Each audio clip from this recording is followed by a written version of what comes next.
안녕하세요. 사연을 부탁해입니다. 오늘의 사연을 소개하겠습니다. 어느 주말 아침 일찍 외출 준비를 하자 엄마가 다가와 물었습니다. 주말인데 왜 이렇게 일찍 일어났어? 누구 좀 만나려고. 이렇게 일찍 누구를 만나러 가는 건데? 엄마가 호기심 가득한 눈빛으로 바라봤습니다. 어찌나 뚫어져라 바라보던지 순간 뒷걸음질을 친 채 대답했어요. 그냥 친구 만나러 가는 거지. 근데 왜 그렇게 뚫어져라 바라보는 거야? 왜긴 왜겠어. 너 혹시 남자친구 생긴 거지? 맞지? 그게 사실은 남자친구 맞아. 정말? 정말이야? 뭐 하는 사람인데? 그러지 말고 한번 집에 데리고 와봐. 근데 누가 소개해 준 거야? 엄마가 제게 질문을 퍼부었습니다. 엄마도 아는 사람이 소개해 줬어. 그니까 그게 누구냐고. 그게 제부가 소개해 줬어. 제부가 누구야? 설마 김서방 말하는 거니? 맞아. 제부가 소개해줬어. 라는 말에 엄마가 반색을 하며 박수까지 쳤습니다. 평소 엄마는 제부를 많이 좋아했기에 제부가 소개를 해줬다는 말에 안심하는 눈치였어요. 엄마가 들뜬 목소리로 다시 입을 뗐거든요. 우리 김서방이 소개해준 사람이라면 더 볼 것도 없겠네. 엄마는 제부가 하는 거라면 무조건 믿는 것 같네. 당연하지. 세상에 우리 김서방 같은 사람이 어딨다고 그래. 그래서 소개해준 사람은 어때? 괜찮지? 몇 달 만났는데 사람이 참 괜찮아. 나한테는 약간 과분한 사람 같다고 해야 할까? 그 정도야? 직업은 뭐야? 엄마가 기대 가득한 초롱초롱한 눈빛으로 물었어요. 그럴 수밖에 없었던 것이 동생이 먼저 결혼을 했지만 저는 딱히 결혼 생각이 없다 보니 그때까지 좋은 인연을 만나지 못하고 있었거든요. 그러다 보니 엄마가 노심초사할 수밖에 없었는데요. 그날 제 입에서 생각지도 못한 말이 새어나오자 엄마 얼굴에 행복의 미소가 번지고 있었습니다. 특히나 평소 제부를 많이 믿고 의지를 했던지라 크게 반기는 눈치였어요. 그런 엄마를 바라보며 조용히 대답했어요.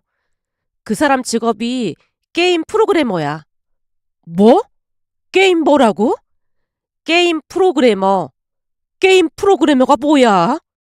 다소 생소한 단어인 듯 순간 엄마가 당황한 표정이었어요. 눈을 동그랗게 뜨고 다시 물었거든요. 게임 프로그래머가 뭐 하는 건데? 그게 게임 개발하고 그러는 거지 뭐. 뭐? 게임 개발? 그게 직업이란 말이야? 그쪽에서 실력이 아주 뛰어나다고 하더라고. 그러니까 네 말은 김서방이 사람을 소개해줬는데 게임 만드는 그런 사람을 소개해줬다는 거야? 그렇지. 제부랑 오래전부터 잘 알고 지내던 사이라고 하더라고. 그 사람도 그동안 일만 하느라 바빴던 모양이야. 근데 만나자마자 말이 어찌나 잘 통하던지 서로 한눈에 반한 거 있지. 거기다 모르는 게 없다니까. 아주 박학다식해. 엄마 닮다시피 내 이상형이 박학다식한 사람이었잖아. 근데 거기에 딱 부합하는 사람이라니까. 제가 신나서 남자친구 자랑을 늘어놓자 엄마가 미간을 잔뜩 찌푸리며 불만을 쏟아냈습니다. 그동안 김서방을 참 좋게 봤는데 이제 보니 내가 사람을 잘못 봤던 것 같네. 다른 사람도 아니고 김서방이 어떻게 그럴 수가 있어. 그게 무슨 말이야? 제부가 뭘 잘못했다고 그래? 다른 사람도 아니고 너한테 게임 만드는 사람을 소개해주는 게 말이 된다고 생각해? 게임 프로그래머가 뭐가 어떻다고 그래? 제가 당황한 채 엄마를 바라보자 엄마가 버럭 화를 냈습니다. 넌 생각이 있는 거야 없는 거야? 김서방은 땡땡 전자 다니면서 너한테는 게임 만드는 사람을 소개해준 거잖아. 같은 회사 사람을 소개해주면 좀 좋았겠어? 근데 남도 아니고 가족끼리 어쩌면 그럴 수가 있어. 김서방한테 실망이 이만저만이 아니야. 응? 그러니까 프로그래머라 마음에 안 든다는 거야? 당연하지. 대기업을 다니는 것도 아니고 직업이 불안정하잖아. 엄마, 요즘 세상에 그런 말이 어딨어. 난 엄마는 안 그럴 줄 알았는데 완전 실망이야. 놀라서 엄마에게 말을 하고 있던 사이 아빠가 거실로 나오면서 제 편을 들었습니다. 영주 말이 맞지. 이제는 세상이 바뀌었는데 뭔 대기업을 찾고 있어. 당신도 생각을 좀 바꿔야겠구만. 아무리 그래도 게임 만드는 사람이라니 그건 좀 아니잖아. 그게 아니긴 뭐가 아니야. 게임 같은 거 만들려면 머리가 보통 좋아야 하는 게 아니구만. 거기다 창의력도 좋아야 그런 일을 할 수 있는 거야. 난 멋지기만 하구만. 뭐가 불만이라는 거야? 뉴스 보면 게임에 중독돼서 밤새 게임만 하고 그런 사람들 많잖아. 근데 게임 만드는 사람이라고 하면 게임을 얼마나 많이 하겠어. 그런 사람이랑 결혼하면 육아나 살림을 도와주기는 할 것 같아. 여보, 그것도 사람 나름인 거지. 한마디로 게임 개발하는 사람이 다 그렇다는 건 이상한 편견인 거야. 사람이 중요한 거지. 그게 뭐가 중요하다고 그래. 그리고 난 게임 프로그래머 참 멋지다고 생각해. 나도 회사를 오래 다녔지만 요즘은 창의적인 직원들이 참 마음에 들더라고. 우리는 상상도 못할 일들을 기획하더라 그 말이야. 당신이 잘 모르나 본데 지금껏 세상을 변화시킨 건 대부분이 창의적인 사람들이었어. 난 무조건 찬성이다. 아빠가 적극적으로 지지를 하자 엄마도 더 이상 별다른 말을 하진 않았는데요. 여전히 불만스러운 표정이었습니다. 김서방은 왜 하필 게임 만드는 사람을 소개해주고 그래? 같은 회사 사람 소개해주면 얼마나 좋았겠어. 김서방이 소개해줬으면 더 이상 뭐 볼 것도 없겠네. 김서방이 어련히 알아서 괜찮은 사람 소개해줬을 텐데 뭐가 불만이야? 영주도 너 어때 보여? 사람이 아주 진국이라니까? 엄청 자상하고 착해. 그럼 됐지 뭐가 문제야. 우선 잘 만나보고 나중에 집에도 한번 데리고 와봐. 라는 아빠 말에 제가 고개를 크게 끄덕였는데요. 엄마는 여전히 못마땅해하는 표정이었지만 아빠 말처럼 남자친구는 많이 똑똑하고 저한테는 과분한 사람이었습니다. 그랬기에 시간이 지날수록 남자친구와 결혼을 해야겠다는 확신이 들었어요. 그리고 7개월이 지나갈 무렵 남자친구가 프로포즈를 했고 집에 인사를 시켰는데요. 남자친구에게 이런저런 질문을 하던 아빠와는 달리 엄마 표정은 여전히 좋아 보이지 않았습니다. 잠시 후 남자친구가 돌아간 뒤 아빠와 제부가 대화를 하고 있던 사이 엄마가 동생에게 불만의 소리를 늘어놨어요. 김서방한테 실망이 이만저만이 아니야. 우리 그이한테 실망을 했다니? 그게 무슨 말이야? 직업도 그렇고 키도 그렇고 김서방보다 뭐 하나 나은 게 없잖아. 내가 볼 때 일부러 그런 사람을 소개해준 것 같다니까. 너도 동생이 돼서 그러는 거 아니야. 엄마야말로 욕심이 너무 많은 거 아니야? 내가 욕심이 많긴 뭐가 많다고 그래.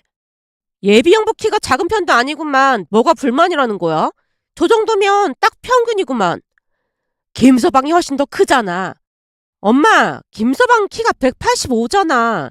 김서방이 다른 사람들에 비해 큰 거지. 딱 보니 예비형부 키가 175는 될 것 같구만. 직업도 좀 그렇고 키도 좀 그렇고 이왕이면 김서방이랑 비슷한 사람 소개해주면 좀 좋아. 엄마가 불만스레 입을 삐죽이고 있자 동생이 고개를 절레절레 흔들며 말했어요. 언니한테 듣던 대로 예비형부 직업이 마음에 안 드는구나? 결혼해서 내내 게임만 하고 그러는 거 아닌지 걱정도 되고 그 게임 만들어서 무슨 돈이 될까 싶기도 하니까 그렇지. 엄마, 예비형부 월급도 만만치 않아. 그거 다 엄마 욕심인 거야. 김서방한테 들어보니까 진짜 좋은 사람이래. 그리고 엄마가 잘 모르나 본데 김서방이 지켜보니까 주위에 결혼하고도 한눈 파는 사람들이 한둘이 아니더래. 근데 예비형부는 절대 그럴 사람이 아니라 소개해준 거라고 하더라고. 그건 그래 보이긴 하더라. 관상을 보니까 한눈 팔고 그럴 것 같진 않더구만. 맞아. 딱 그래 보이잖아. 얼마 전에 우리 회사도 유부남 유부녀가 눈 맞았는데 그 유부녀 남편이 회사까지 쫓아와서 난동 피우고 난리가 났었잖아. 엄마가 잘 모르나 본데 그런 사람들 은근히 많아. 그러니까 사람 겉만 보고 판단하면 안 되는 거야. 동생이 얘까지 들어가면서 말을 하자 엄마가 놀란 채 물었습니다. 뭐? 유부남 유부녀가 눈이 맞았다고? 그랬다니까. 이건 무슨 동물의 왕국도 아니고 진짜 대단하더라고. 암튼 김서방이 괜찮은 사람 소개해줬으니까 너무 걱정하지 마. 엄마 설마 김서방을 못 믿는 거야? 라는 말에 엄마가 세차게 고개를 가로저었습니다. 그날 이후부터 엄마도 조금씩 안심을 하는 눈치였는데요. 양가 인사를 드리고 상견례를 하고 난 뒤에는 더욱 마음을 놓는 듯해 보였습니다. 상견 옛날 시부모님 두 분에게서 단정하고 고고한 인품을 느낄 수 있었거든요. 상견례를 끝나고 집에 들어오자마자 엄마가 기쁜 목소리로 말을 꺼냈습니다. 사돈 두 분이 고상한 게 아주 마음에 드네. 막 시집살이를 시키거나 억지를 부릴 것 같진 않다. 민호 씨 말로는 절대 그럴 일 없을 거라고 하더라고. 민호 씨 형수님이랑도 사이가 좋은 모양이야. 그렇지.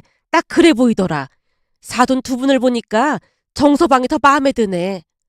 이제는 확실히 마음이 놓이는 모양이네. 정서방이라는 말을 하는 거 보니까. 우리 맞사이인데 당연히 정서방이지. 라며 엄마가 만족한 웃음을 짓고 있었습니다. 그렇게 얼마 뒤 우리는 결혼을 했습니다. 그리고 예상대로 남편은 자상하고 좋은 사람이었어요. 부모님께도 참 잘했기에 부모님 두 분도 정말로 좋아하셨으니까요. 우리가 결혼한 뒤로 집안 분위기가 더 밝고 화목해졌다고 해도 과언이 아니었는데요. 남편과 제부 사이도 너무나 좋다 보니 같이 모이는 날이면 집안에 웃음이 끊이질 않았습니다. 그 뒤 동생이 임신을 하고 출산을 하면서 경사가 겹쳤기에 우리는 하루하루 행복한 나날을 보냈습니다. 그러던 어느 날은 몸이 좋지 않아서 반차를 내고 집에서 누워 있었는데요. 남편이 조심스레 말을 꺼냈어요. 감기 몸살 기운 있고 그럴 때 약 함부로 먹으면 안 된다고 하던데 혹시 약 같은 거 먹은 거 아니지? 회사에서 워낙 바빠서 그럴 시간도 없었어. 혹시 모르니까 내가 임신 테스트기 사왔는데 테스트 해보자. 뭐? 임신 테스트기? 그걸 왜 사와? 혹시 모르니까 한번 검사해보자는 거야. 남편이 임신 테스트기를 가져와 건넸는데요. 생각지도 못했기에 놀라서 물었습니다. 뭐야? 이걸 사왔던 거야? 아까 나한테 감기 기운 있다고 했잖아. 드라마 같은 데서 보면 임신했는데 감기약 먹었다고 막 난리치고 그러잖아. 그래서 혹시 몰라서 하나 사봤어. 와, 나보다 낫네.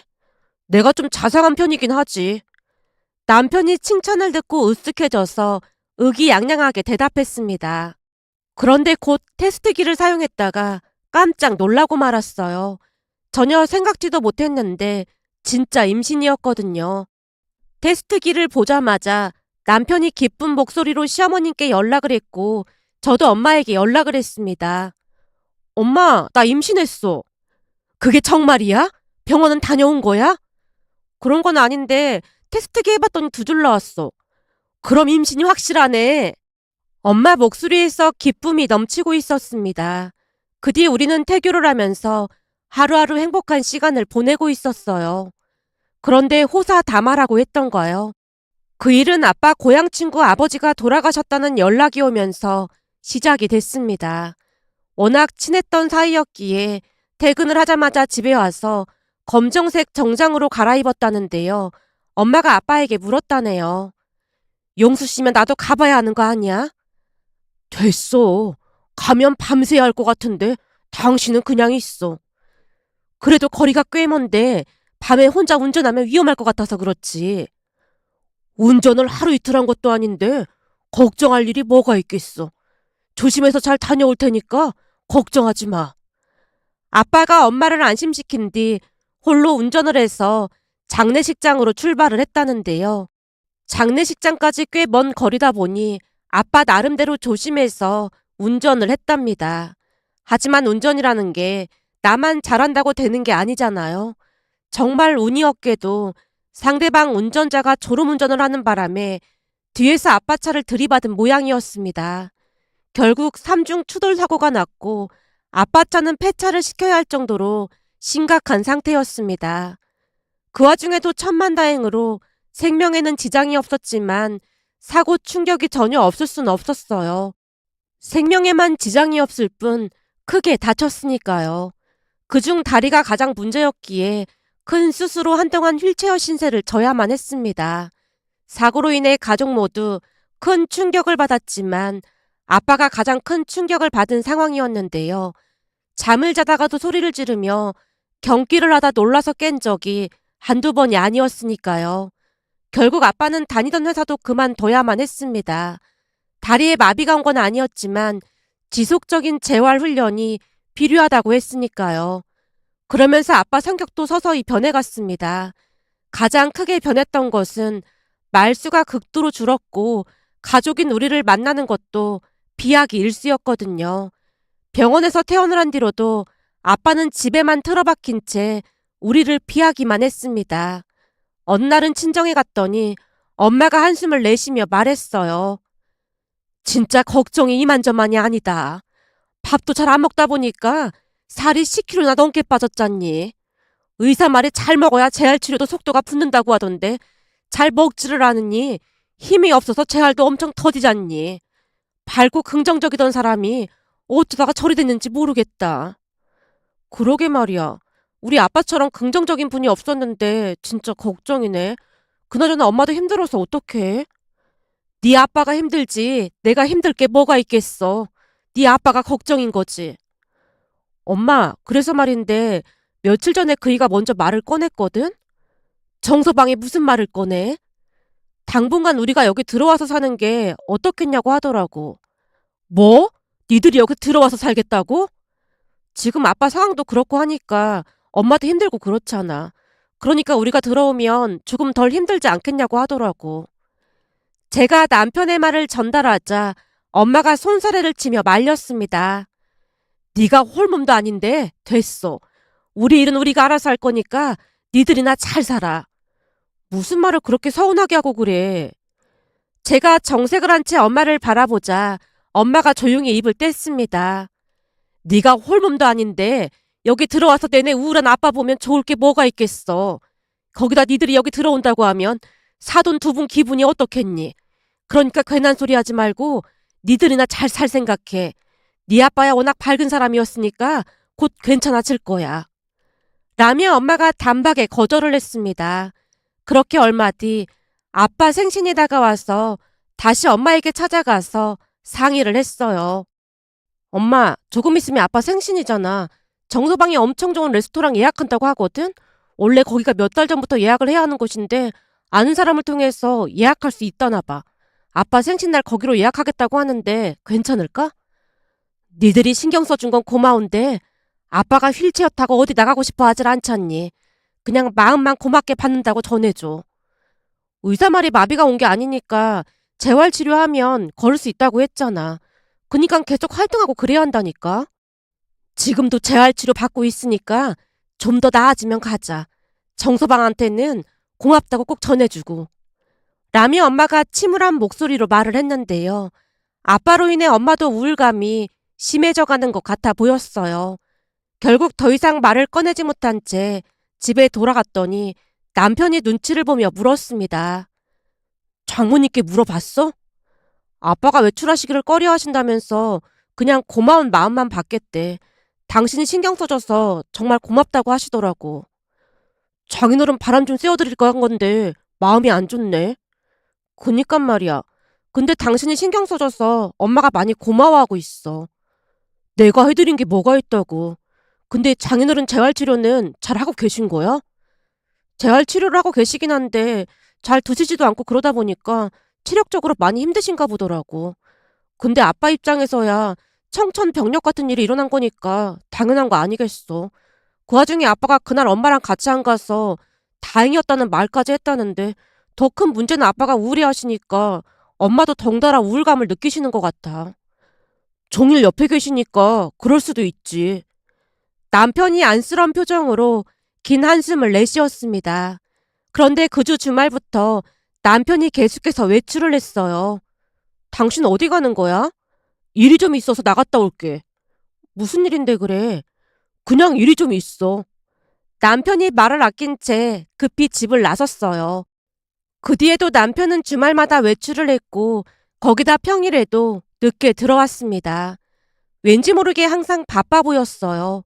그렇게 시간이 지나 아빠 생신날이 돼서 친정에서 간단하게 식사만 하고 돌아왔는데요. 우리가 준비해간 선물을 보고도 아빠가 대충 고맙다는 말만을 할 뿐 바로 방으로 들어가셨어요. 그러던 어느 날은 주말에 시어머님이 반찬을 가지고 집에 오셨습니다. 내가 반찬을 좀 가지고 와봤는데 이거 사돈 좀 가져다 드리렴.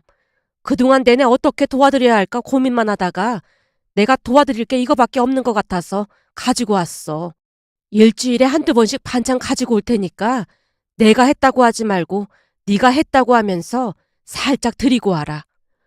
어머님이 하셨는데 어떻게 제가 했다고 그래요. 내가 했다고 하면 사부인이 얼마나 불편하시겠어. 그러니까 그냥 네가 했다고 하고 드리고 와. 집에서 하루 세끼 밥 챙기는 것도 일인데 반찬이라도 있으면 좀 나을 것 같아서 해왔어. 병간호하는 일이 보통 힘든 일이 아니잖니. 빨리 괜찮아지셔야 하는데 걱정이구나. 라고 말씀하시던 시어머님이 문득 주변을 두리번거리다 물었습니다. 근데 민우는 주말 아침부터 어디 간 거니? 그이는 요즘 무슨 일이 그렇게 많은지 맨날 나가더라고요. 아무래도 회사 일 때문에 나가는 것 같아요. 언제부터 그랬는데? 벌써 한 달 정도 돼가는데 엄청 바빠 보이더라고요. 회사 일이 아무리 바빠도 그렇지 임신한 아내 혼자 두고 뭐 하는 거야? 내가 한 소리 해야겠구나. 어머님, 저는 진짜 괜찮아요. 일하다 보면 바쁠 수도 있는 거죠. 그러니까 걱정하지 마세요. 혹시나 우리 민우가 딴짓하고 하면 바로 말해야 한다. 내가 아는 민우는 딴짓을 하거나 그럴 성격은 아니지만 그건 내 생각인 것뿐이고 주변에 보니까 아들들은 생각하는 게 특이해서 나중에 알고 보면 설마 내 아들이 하는 경우도 많더라고. 그러니까 뭔가 심상치 않으면 바로 말해야 한다. 알겠니? 어머님, 말씀만으로도 감사합니다. 그리고 이렇게 신경 써주셔서 정말 감사해요. 힘들 때 가족끼리 서로 도우면서 살아야지. 그냥 이름만 가족이네 그러는 거 난 딱 질색이야. 가족은 힘들 때 더욱 힘이 되어주는 게 가족인 거야. 라는 시어머님의 말에 그만 눈물이 터지고 말았는데요. 결혼 전 형님을 만났을 때 형님이 입이 닳도록 시부모님 칭찬을 했던 이유를 결혼 후 알 수 있었거든요. 특히나 시어머님은 생각이 깊은 분으로 절대 함부로 말을 하지도 않았고 상대방을 먼저 배려하는 게 몸에 배어 있었다고 해야 할까요? 그랬으니 시댁 가족들은 서로를 아끼고 챙기는 것이 당연시 되어 있었습니다. 며칠 뒤 형님도 집에 와서 제게 봉투를 건네며 말을 했거든요. 동서, 내가 반찬을 좀 만들어 보려고 했는데 말이야. 남편이 먹어보더니 절대 가지고 가지 말라고 질색팔색을 하더라고. 그래서 어떻게 해야 하나 고민하고 있으니까 이게 제일 나을 것 같다고 해서 가지고 왔어. 나도 노력 많이 하다가 정 안 돼서 봉투로 가지고 온 거니까 이해해 줄 거지? 많이 넣진 않았지만 사돈어르신 드시고 싶은 거 동서가 타다 드려. 형님이 제 눈치를 살피며 말했는데요. 순간 또다시 눈물이 왈칵 쏟아지고 말았습니다. 그런 힘든 와중에도 가족들이 있어서 큰 위안이 되었어요. 그 뒤에도 남편은 매일 늦게 들어왔고 주말에도 항상 바빠 보였는데요. 얼마 뒤 엄마가 기쁜 목소리로 전화를 했어요.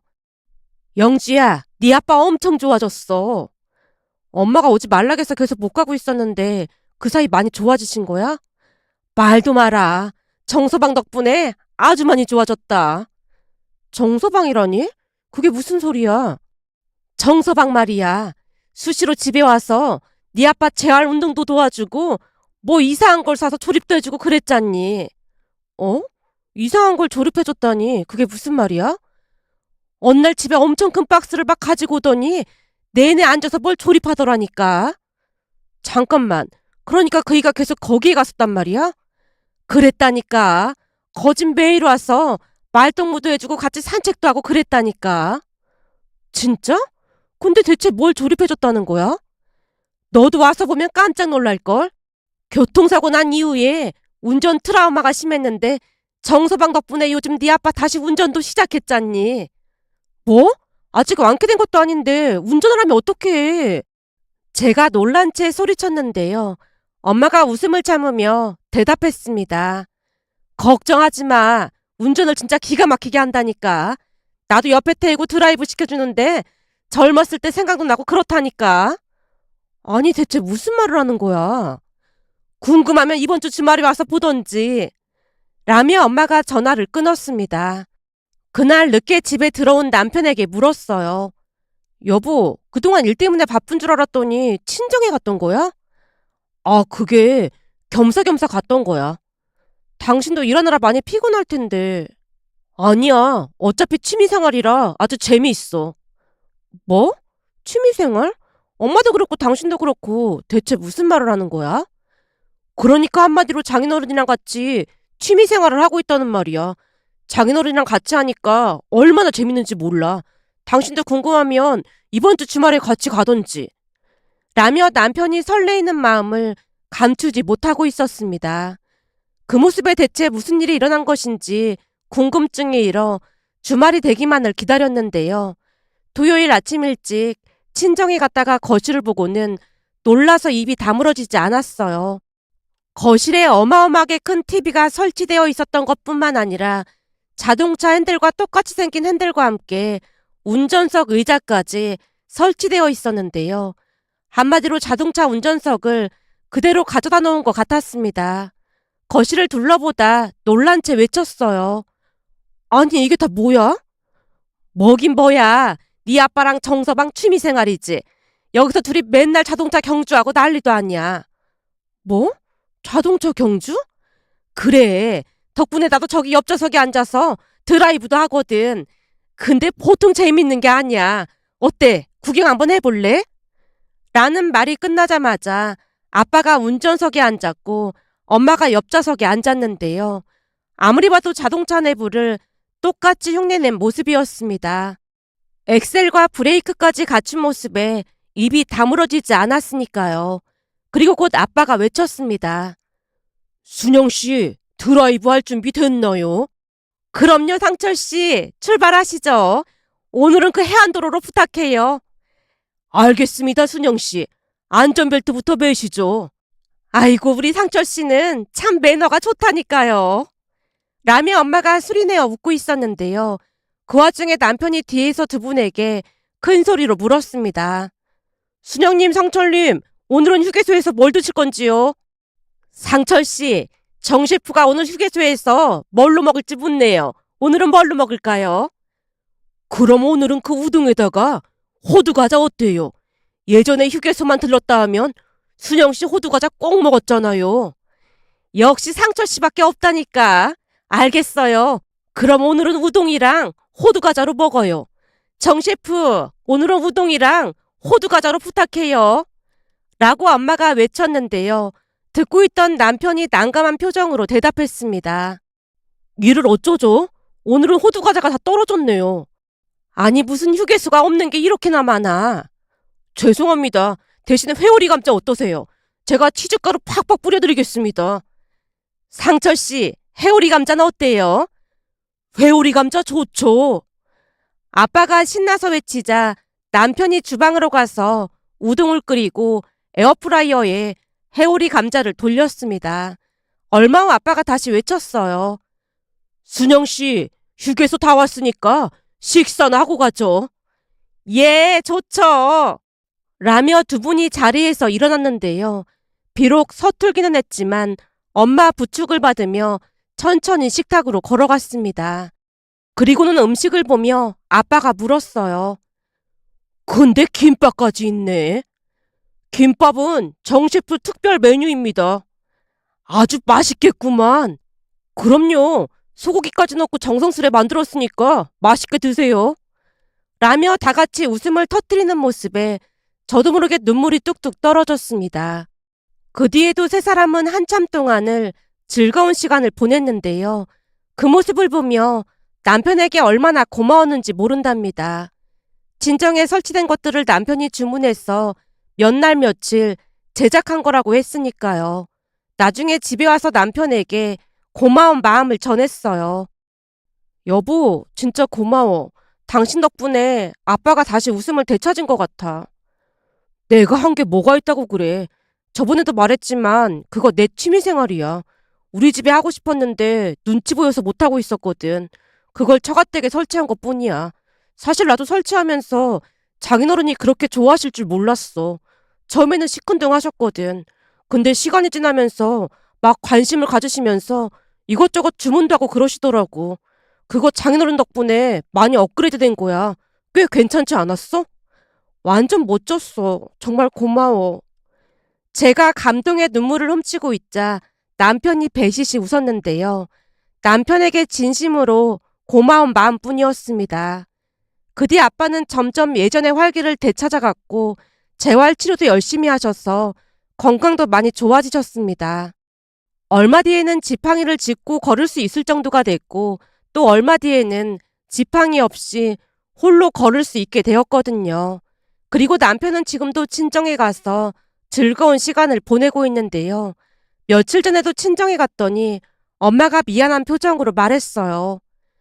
결혼 전에 정서방 별로라고 했던 거 다 취소야. 내가 입을 꿰매버리고 싶다니까.